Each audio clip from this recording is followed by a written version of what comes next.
cash a meal. And do it through the pain, I don't need a pain. And life gon' get me down, but it won't break my will. Cause I've been chasing this so long, I can't give up. I won't give in, been through too much. I done prayed for the money, I done prayed for the fame. I done prayed that I will make a sacrifice and play this game. I done prayed that my life would never be the same. I done prayed that I will make it bring glory to my name. Ladies and gentlemen, welcome back to another episode of the NFL Coverage. Before we get started today, this podcast is brought to you by Final Form Subs here at the Multivitamins, because you got to cover your bases. You got multivitamins. We have all kind of products. We got pre-workout now. We also have personal care lines. If you need raw shea butter for like lotion, or if you need bars of soap, we got natural bars of soap. We got mud masks, all that kind of stuff. And we also have our supplements like usual. Go to finalformsubs.com. That's SUPPS, finalformsubs.com. Use promo code Strib, all caps, no space, get 10% off your order.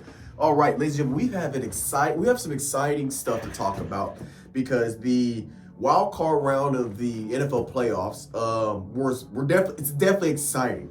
It almost feels like March Madness type of thing going on here in January Madness. So going straight into it, we have the Cleveland Browns and the Texans. Now, I had the Cleveland Browns as my dark horse team, a team that I think nobody was really going to expect them to make waves, but I thought had the potential. But they get absolutely dominated by CJ Stroud, who I've been saying this all season.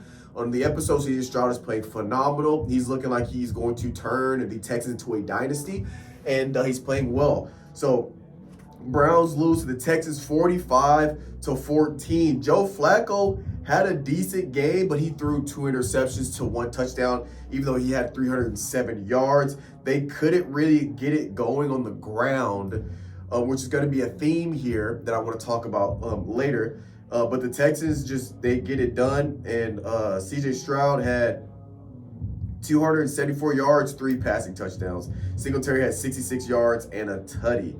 Then the Miami Dolphins versus the Kansas City Chiefs. Again, I didn't really expect Miami to win, because Miami haven't played well against teams over 500. And Kansas City is obviously a team well over 500. So Kansas City takes the win there, no surprise. And the game was very cold.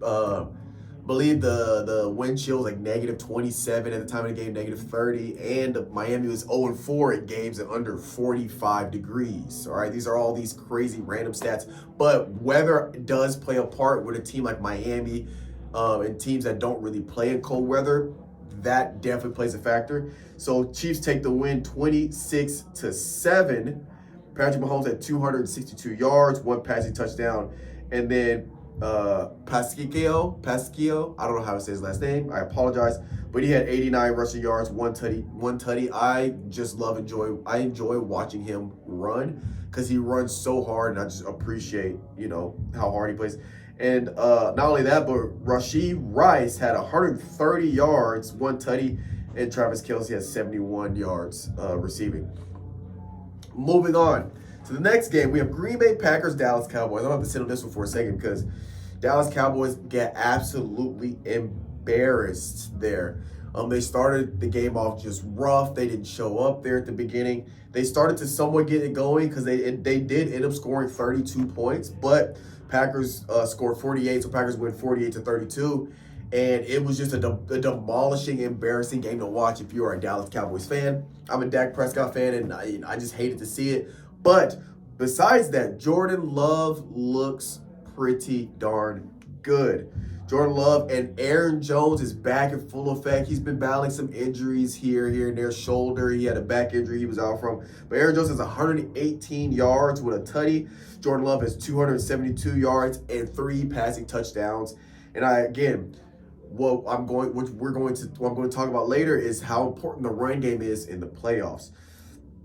Next game, Rams, Lions, tight game. This is actually a close game, good game. Rams win Giants.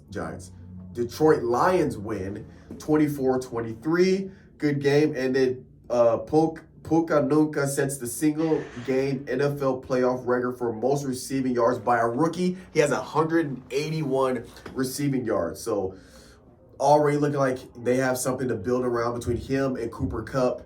with the Rams, they could potentially be, a serious team to look out in years to come. Matt Stafford had 367 yards, 2 passing touchdowns. But Detroit, 277, 1 passing touchdown by Goff.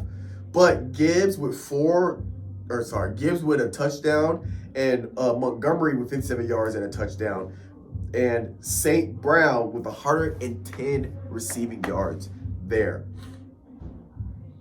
All right, now moving on, Pittsburgh Steelers, Buffalo Bills. Buffalo Bills got up ahead fairly early. Steelers tried to make a little bit of a comeback. At one point, it was 24-17, so it was a one possession game. But the Bills get it done there late. They win 31-17. Josh Allen has 203 yards with 3 passing touchdowns. Cook with 79 rushing yards, and Allen with a rushing touchdown there as well. And then for the Steelers, there's rumors of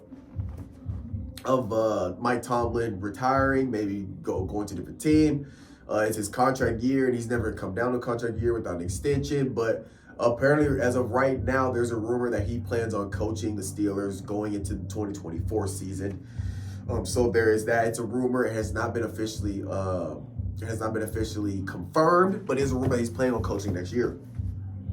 And last, we have Eagles, Buccaneers. Now, I will say I have Buccaneers as my NFC dark horse team, which they are turning out, they're playing out to potentially be one. They beat the Eagles 32-9. Again, Jalen Hurts, the Eagles start the game off very slow. Jalen Hurts is playing with a broken finger. A.J. Brown was out, so the Eagles were definitely injured, so I wasn't expecting too much from the Eagles.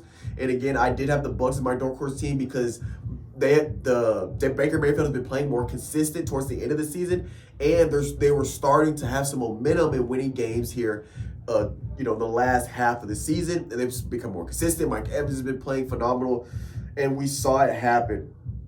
Baker Mayfield, 337 yards, 3 passing touchdowns. Mike Evans with 48. Then we have Palmer with 56, Moore 66, Odin is 89. And so they get it done by committee from receiving, and White had 72 rushing yards. So when it comes to the playoffs, it's a passing league. When it comes to the playoffs, being able to run the ball is what's going to be vitally important to success in the playoffs. Defense and running the ball. The problem that I saw with the Dallas Cowboy game is that there was so much pressure on Dak Prescott to pass the ball because they didn't have a run game. I'm a huge Tony Pollard fan. Tony Pollard's a very shifty back. He's not a downhill between the tackles running back. He's not a running back that you're going to give the ball to 25, 30 touches a game that's going to consistently go run between the tackles. That Dallas was missing that element in their game, and I feel like that's why they became one-dimensional. That's why they struggled offensively early on. It took them too long to get into the groove. All of the teams that won ran the ball better. That's essentially what it came down to offensively. Yes, they had a lot of passing yards, but what allowed them to do that is the defense had to load the box and honor the run because the run was so efficient, and that's what allowed these matchups from the pass game. So now what we have for this week in the divisional round, we have Houston, Baltimore Ravens. I'm excited for that game. There's going to be 2 exciting teams playing against each other. We have Packers, 49ers.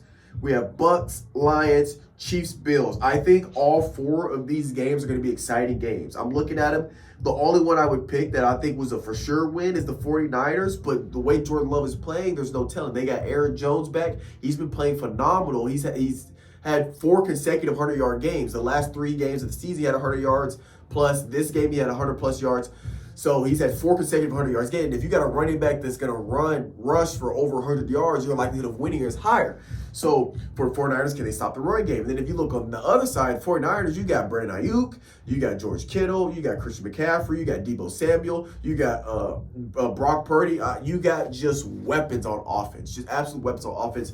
So I'm looking at these games. Bucks, Lions, I don't know. Bills, Chiefs, I don't know. Ravens, Texans. The gut feeling tells you to go with the Ravens, obviously because they're the #1 seed. But how C.J. Stroud's been playing, there's no telling. So I'm excited for the divisional round. And that's going to do it for this episode. These episodes are going to be quick, obviously because, there's less teams playing. But we're looking forward to how this plays out. I'm excited to see how the playoffs play out and who's going to win the Super Bowl. So appreciate you guys for watching, and we'll catch you guys next week after the divisional round of the NFL playoffs.